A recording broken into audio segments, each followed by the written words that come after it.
Había amanecido cuando sacó la pesada máquina roja del garaje y cerró la puerta de un sonoro portazo. Aunque había escarcha en el suelo, no había llovido desde hacía varios días, así que no había peligro de encontrar hielo en la carretera. Levantó la vista hacia la ventana de arriba, que aún tenía las cortinas echadas, y apretó el botón de arranque de su adorada moto, por última vez en su vida. Capítulo 2. El Dr. Ross Hunter era una de las pocas constantes en la vida de Lynn Batkett. Eso pensaba en el momento en que, en el porche de la consulta, apretaba el botón del timbre. De hecho, a decir verdad, le costaría decir otras constantes, aparte del fracaso. Aquello sí que era una constante irrefutable. Se le daba bien el fracaso, desde siempre. De hecho, se le daba de maravilla. Podría representar a Inglaterra en un concurso internacional.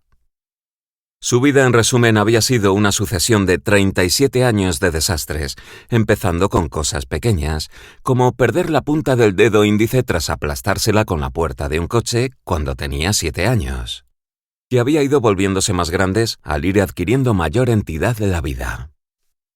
Les había fallado a sus padres de niña, a su marido como esposa, y ahora, comprensiblemente, estaba fallándole a su hija adolescente como madre separada. La consulta del médico ocupaba una gran casa eduardiana de una calle tranquila de Hove, que en otros tiempos había sido residencial. Pero hacía tiempo que habían demolido gran parte de las majestuosas casas adosadas y las habían sustituido por bloques de pisos. La mayoría de las que quedaban, como esta, albergaban oficinas o consultorios médicos. Entró en aquel vestíbulo familiar que olía a cera para muebles, con un leve toque de antiséptico. Vio a la secretaria del Dr. Hunter en su escritorio en el extremo opuesto, ocupada con el teléfono, y se metió en la sala de espera.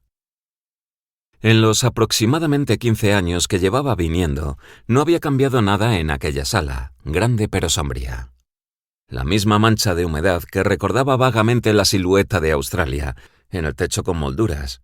La misma planta de plástico en un tiesto frente a la chimenea, aquel olor viejo tan familiar, y los mismos sillones y sofás desparejados que parecían comprados en la noche de los tiempos, en algún lote de liquidación de una casa de subastas. Incluso algunas de las revistas de la mesita redonda de roble que había en el centro daban la impresión de llevar años allí. Echó un vistazo al frágil anciano que estaba hundido en un sillón que tenía algún muelle roto. Había clavado el bastón en la alfombra y se aferraba a él con fuerza, como para evitar desaparecer sumergido en la butaca. A su lado había un hombre de unos 30 años y aspecto impaciente, con un abrigo azul con cuello de terciopelo, concentrado en su BlackBerry.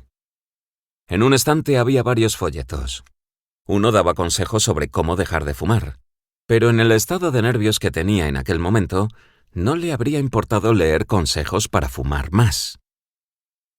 Había un ejemplar del Times del día sobre la mesa, pero decidió que no estaba de humor para concentrarse en la lectura. Apenas había pegado ojo después de recibir la llamada de la secretaria del Dr. Hunter el día anterior por la tarde, pidiéndole que se presentara a primera hora de la mañana, sola, y con su hipoglucemia estaba temblando. Se había tomado la medicación, pero apenas había probado bocado para desayunar. Después de tomar posición en el borde de un duro sillón, revolvió el contenido de su bolso y encontró 2 tabletas de glucosa que se metió en la boca. ¿Por qué querría verla con tanta urgencia el Dr. Hunter? ¿Sería por el análisis de sangre que se había hecho la semana pasada? ¿O, más probablemente, por Caitlin? En otras situaciones críticas, como cuando se había encontrado aquel bulto en el pecho, o aquella vez que le había entrado el temor de que el comportamiento errático de su hija pudiera ser síntoma de un tumor cerebral, el doctor se había limitado a llamarla personalmente y le había dado la buena noticia de que la biopsia, el escáner o el análisis de sangre estaban bien, de que no había nada de lo que preocuparse. Si es que era posible que no hubiera nada de lo que preocuparse con Caitlin. Cruzó las piernas, volvió a descruzarlas. Iba muy arreglada, con su mejor abrigo, un 3/4 azul de cachemira, una ganga de las rebajas de enero, un top de punto azul oscuro, pantalones...